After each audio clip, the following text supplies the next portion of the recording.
Bonjour, bienvenue à cette troisième activité de créer un jeu vidéo avec Scratch. Donc aujourd'hui, on va partir du projet épisode 2 pour ajouter des projectiles à notre vaisseau pour être capable de détruire les astéroïdes. Donc on va vouloir ajouter un laser. Notre vaisseau va pouvoir tirer avec la touche espace. On va vouloir que ce laser-là se déplace et s'il rentre en collision avec la roche, puisse faire disparaître la roche. Donc, pour y aller, la première étape va être d'ajouter un sprite pour notre laser. Donc, moi, je suis allé choisir un sprite qui était déjà là, mais on pourrait très bien en peindre un nous-mêmes. Je suis allé et j'ai choisi le paddle ici. Et puis, c'est bien important pour faire un bon projectile qu'on va vouloir, c'est que le centre de notre sprite, le point, la petite cible noire ici, qui correspond à la position de notre sprite, soit à l'extrémité gauche de notre sprite, comme ça ici, pour que quand on le crée, ce soit ce point-là qui aille au vaisseau et non pas la fin. Aussi, une petite modification, juste pour jouer un petit peu avec le style, je vais aller ici et réduire la taille de mon contour, faire un remplissage dégradé comme ça, et puis peut-être même réduire encore plus et le mettre un peu plus étroit et un peu plus court. Et je vais le replacer pour que le point d'ancrage soit bien à l'extrémité gauche de mon image. Donc, si on décortique le script qu'on va devoir coder. Donc, je veux que mon vaisseau spatial, quand j'appuie sur la touche espace, crée un laser. Mon laser aille à mon vaisseau.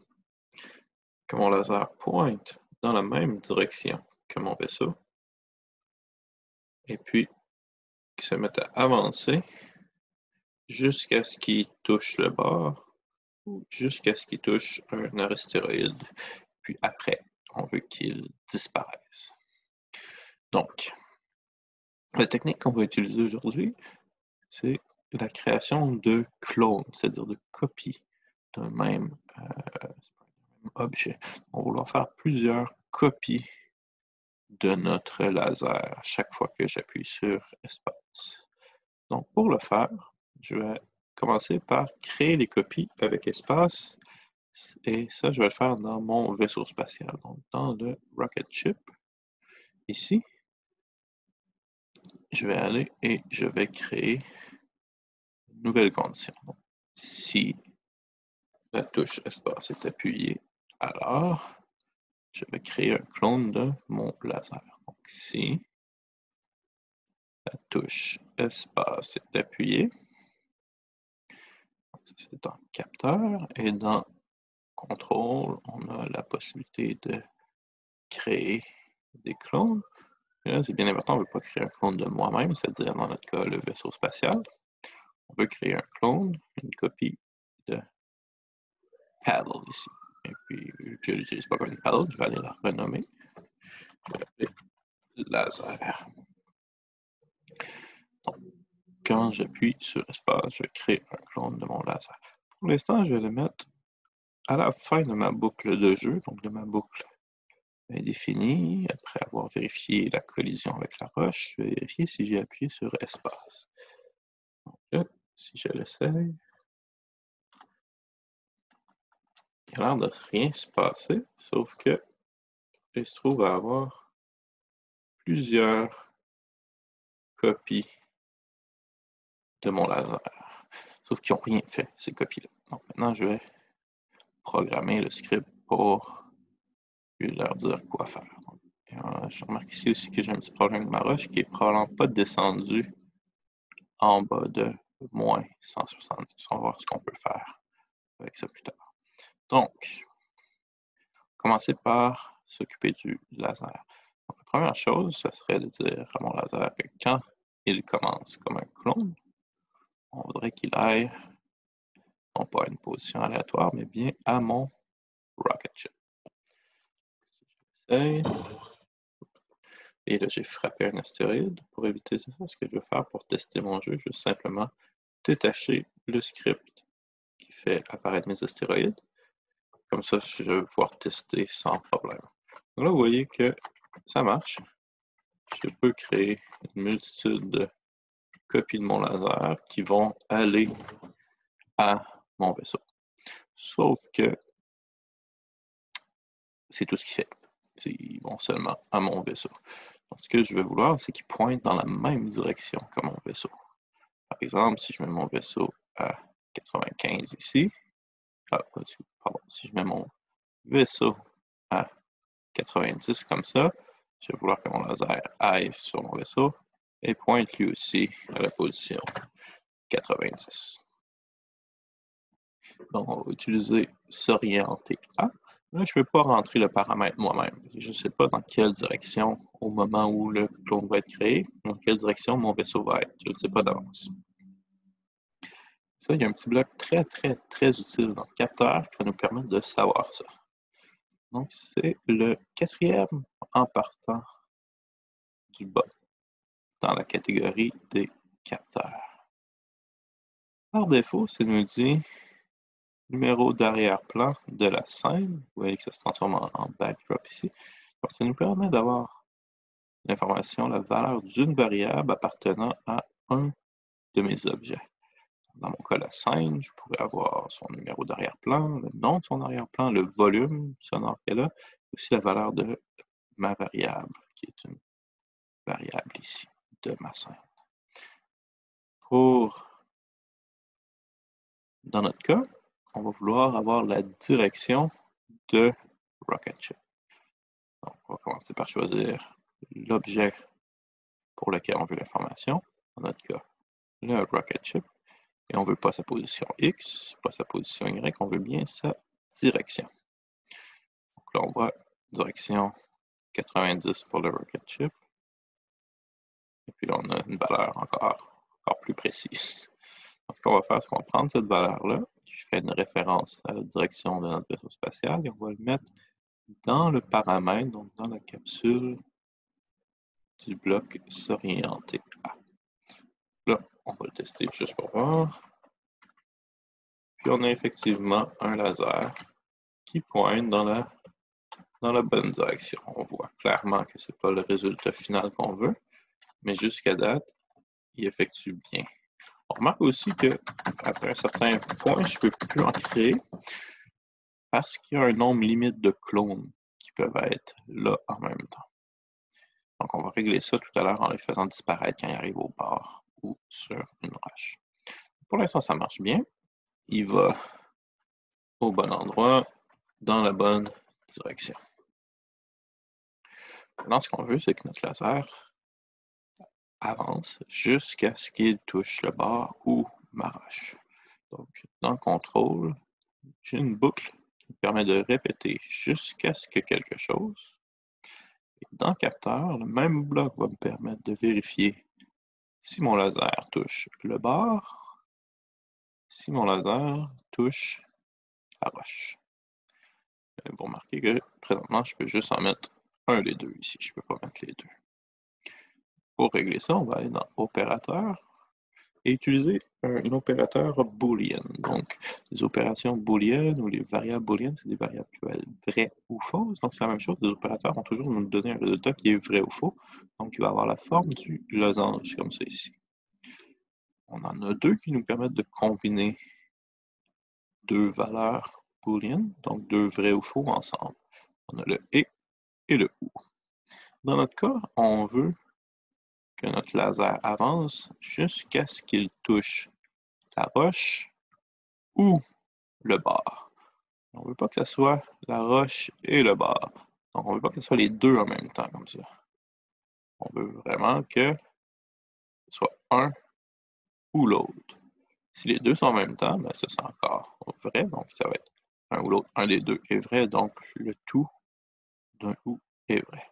Ici, pour que ça soit vrai, il faudrait que les deux soient vrais. Donc, je vais vous donner l'exemple.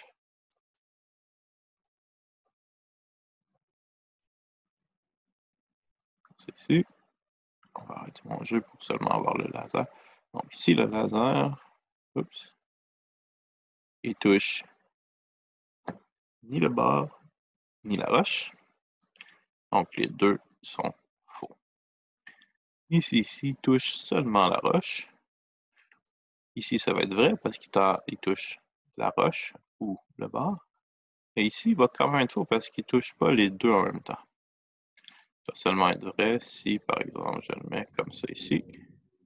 Et là, il touche les deux. Ici, il touche les deux. Donc, il y a au moins un des deux qui est vrai. C'est la différence entre le « et » et le « ou ». C'est quelque chose qui revient très souvent en programmation. Donc, jusqu'à ce qu'il touche le bord ou la roche, on va vouloir que notre laser avance de 10 pas. Et ensuite, on va vouloir le supprimer. Donc, supprimer la copie qu'on a faite. Si j'essaye, on voit que ça fonctionne. Donc, le laser disparaît s'il touche la roche, s'il touche le bord. Vous voyez, là, ça n'arrêtera jamais parce que j'atteindrai jamais la limite de clones que je peux avoir en même temps puisque je les supprime au fur et à mesure que j'en ai plus besoin. Vous remarquerez aussi que mon laser d'origine, mon modèle, si on veut, mon original, il est toujours là. Je le vois toujours, il va rester, je lui ai donné aucune instruction, aucun script, parce que tous mes scripts concernent les clones. Donc, ce que je vais pouvoir faire, c'est simplement choisir mon laser et ici, dans afficher, appuyer sur masquer. Comme ça, pour le faire disparaître. Si j'ai fait disparaître mon modèle, alors mes clones aussi, vous voyez, si j'appuie sur espace, je crée des clones, mais on ne les voit pas parce qu'ils sont cachés.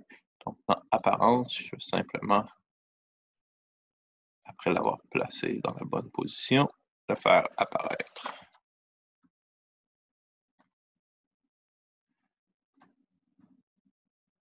Autre chose duquel je ne suis pas un fan, c'est que les lasers apparaissent par-dessus mon vaisseau. Et moi, ce que je voudrais, c'est qu'ils soient en dessous. Donc, vous voyez, Scratch fonctionne avec un système de couches, de layers, de plans de travail. Donc, chaque sprite se situe par-dessus ou en dessous les autres sprites. Donc, vous voyez, présentement, ici, mon vaisseau est par-dessus mon laser. C'est ce que je voudrais. Ici, c'est comme ça. C'est le laser qui est dans le layer, dans la couche, dans le plan de travail au-dessus de mon vaisseau. Donc, ce que je vais vouloir faire, c'est aller voir mon vaisseau. Au même moment où je lui dis d'aller au milieu, au début, tout ce que je peux lui dire, c'est aller à l'avant-plan. Comme ça va être le premier plan de travail sur le dessus, le layer le plus au-dessus. Si je vais et j'y vais, et effectivement, mon laser se trouve derrière mon vaisseau. Je vais recacher mon laser parce que là, je n'ai plus besoin pour l'exemple. Oups, ça c'est mon vaisseau. Je vais recacher le laser. Puis là, quand j'y vais, les lasers apparaissent derrière mon vaisseau parce que j'ai mis mon vaisseau à l'avant-plan. Maintenant, mes lasers, un petit peu d'effet, je pourrais aller rajouter un son. Donc, je vais aller dans laser ici, son. Je ne vais pas utiliser le son de point, je vais aller chercher un autre son. Il y a des sons de laser qui existent déjà, donc laser 2 ici me semble un bon. Je m'assure qu'on peut partager les sons. Donc, ouais, je vais prendre le laser 2 et je vais simplement ici aller dire que quand je fais apparaître mon laser, mon clone de mon laser, je vais jouer le son laser 2.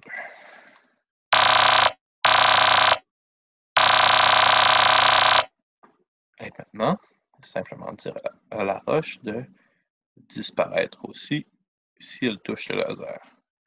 Pour l'instant, je vais rattacher ça ici pour qu'on puisse le tester. Et ici, on l'a fait descendre jusqu'à ce que sa position Y, comme on a vu dans le dernier épisode, soit plus petite que 170, et alors on recommence. Mais ici, on va utiliser le même opérateur ou que tout à l'heure. On va lui dire fais ça jusqu'à ce que ta position soit suffisamment basse ou jusqu'à ce que tu aies touché le laser. Voilà.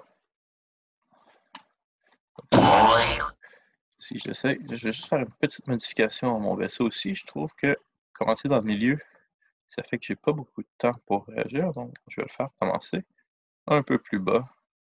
Par exemple, à Y moins 150. Donc là, il commence en bas. Et là, effectivement, je suis capable de faire disparaître les roches avec mes lasers, sauf que mon laser continue à l'infini. Et puis, je peux aussi simplement tirer à l'infini comme ça. Il n'y a pas de limite de vitesse à laquelle je peux tirer. On va régler un problème à la fois, puis on va commencer par le fait que mon laser continue après avoir touché une roche. Ça, c'est parce que ici, il y a ce qu'on appelle une condition de course. C'est-à-dire que notre laser vérifie s'il a touché la roche, et notre roche vérifie s'il a touché le laser. Puis il y a un de ces deux-là qui va arriver un petit peu avant l'autre. Donc, dans notre cas, la roche détectait qu'elle a touché le laser un petit peu avant le laser, donc elle a retourné en haut. Ça marchait bien. Mais par le temps que la roche fasse ça, le laser, lui, n'a pas encore réalisé qu'il touchait la roche. Donc, quand il arrive pour vérifier ça, la roche n'est plus là. Donc, le laser, lui, fait juste continuer. Pour régler ce problème-là, ce qu'on va faire, c'est qu'on va simplement aller donner une pause de très rapide, 0.0001 seconde, par exemple. Et puis ça va être suffisamment vite pour que nous, en tant qu'humains, on ne s'en rende pas compte, mais ça va donner suffisamment de temps à l'ordinateur pour faire les deux collisions. Donc, si je réessaye, je vais essayer. Et puis, pour que ça marche, là, on va juste faire la même chose avec la roche ici et lui dire attendre 0.0001 seconde. Et puis, et là, on voit que ça marche. Le petit problème de la roche ici aussi qui reste coincée parce qu'elle n'est pas descendue suffisamment basse. On pourrait simplement le régler en changeant la valeur ici, puis mettre peut-être moins 160, par exemple. Mais ce que je voudrais faire, en fait, c'est utiliser la technique des clones pour être capable d'avoir plus qu'une roche à la fois. Et là, on va réusiner notre code. C'est-à-dire qu'on va utiliser le code qui est déjà là, puis on va le réarranger pour changer un petit peu la fonctionnalité.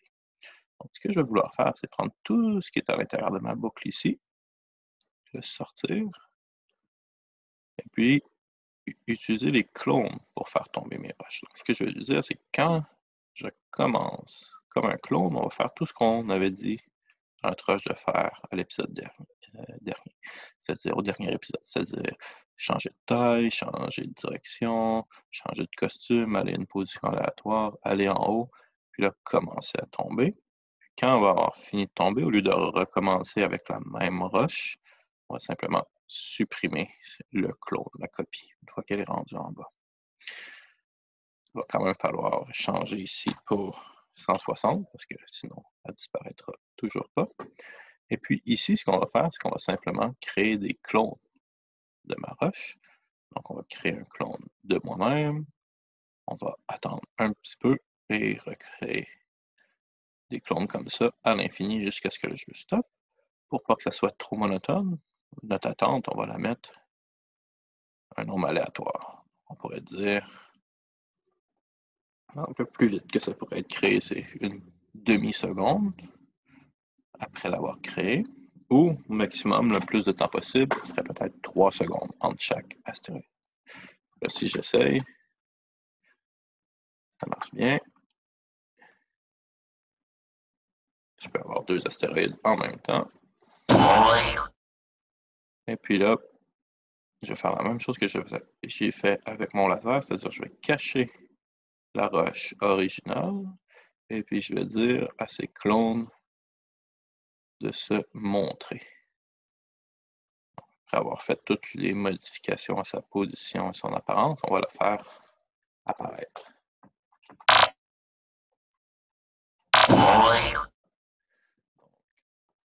Essayer. On a encore le petit problème du laser qui continue parce que à chaque fois que j'appuie sur espace, il y a plusieurs lasers qui sont créés une à la suite des autres. Et puis ça, on va régler ça. Mais maintenant, je peux avoir plus qu'un astéroïde à la fois en utilisant la technique des clones. Pour régler le rythme auquel on tire, dans Rocketship, on va utiliser une technique qui est très simple. Je vais simplement faire une petite pause ici après avoir tiré mon laser. On va voir que ça va causer un problème, mais je vais l'expliquer dans une petite seconde. Donc, après avoir créé le laser, avant de recommencer, disons qu'on va attendre 0,5 secondes. Donc, comme ça, on va attendre une demi-seconde entre chaque laser. Donc, si je l'essaye, on voit que ça fonctionne. J'ai un laser qui va à toutes les demi-secondes, sauf que je ne peux pas bouger en même temps que je fais ça. Parce que ce qui arrive, c'est que mon code passe à travers ma boucle. Donc, je vérifie les flèches et j'effectue les mouvements correspondant si les flèches sont appuyées. Je vérifie mes approches. Ça, je vérifie si j'ai appuyé sur espace. Et si j'ai appuyé sur espace, je vais attendre ici 0,5 secondes avant de recommencer ma boucle, de vérifier encore. C'est pour ça que ça crée un stop dans mon programme à chaque fois que je bouge.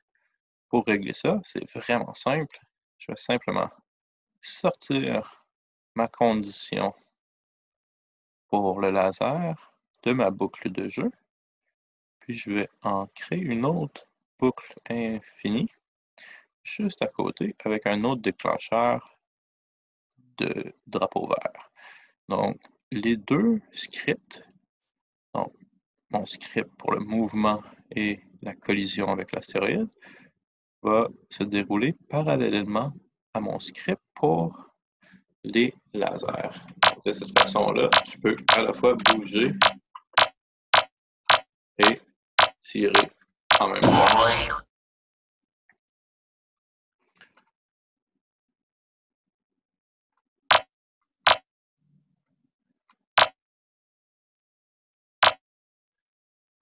J'ai encore le problème de la roche qui reste là, donc je vais diminuer ça encore à 150 parce qu'il y avait une roche qui restait prise ici et ça devrait marcher. Donc, ça conclut notre présentation, notre activité sur les clones, les projectiles. Donc, on a vu qu'à chaque fois qu'on veut créer plusieurs copies d'un même objet en même temps dans ma scène, il va falloir que j'utilise des clones. On peut créer un clone à partir de n'importe quel objet. Donc ici, c'est mon vaisseau qui crée un clone de mon laser. Ici, ma roche crée un clone d'elle-même. Et puis les clones vont faire ce qu'on leur dit de faire avec l'événement quand je commence comme un clone. Donc, tout ce qu'on veut que nos copies, nos clones fassent, on va devoir leur dire dans un script qui débute par quand je commence comme un clone. Et puis nos clones, on peut aussi les faire disparaître avec le bloc supprimer ce clone. Pardon. Donc, dans les prochaines activités, on va voir les variables pour être capable de compter nos points à chaque fois qu'on détruit un vaisseau, un astéroïde, par contre. Pardon. Et on va aussi combiner les deux techniques, celle des projectiles et celle des clones, pour créer des ennemis, des vaisseaux ennemis qui vont tirer en direction de notre vaisseau. Donc, ça va faire un défi supplémentaire dans notre jeu. Merci beaucoup et au revoir.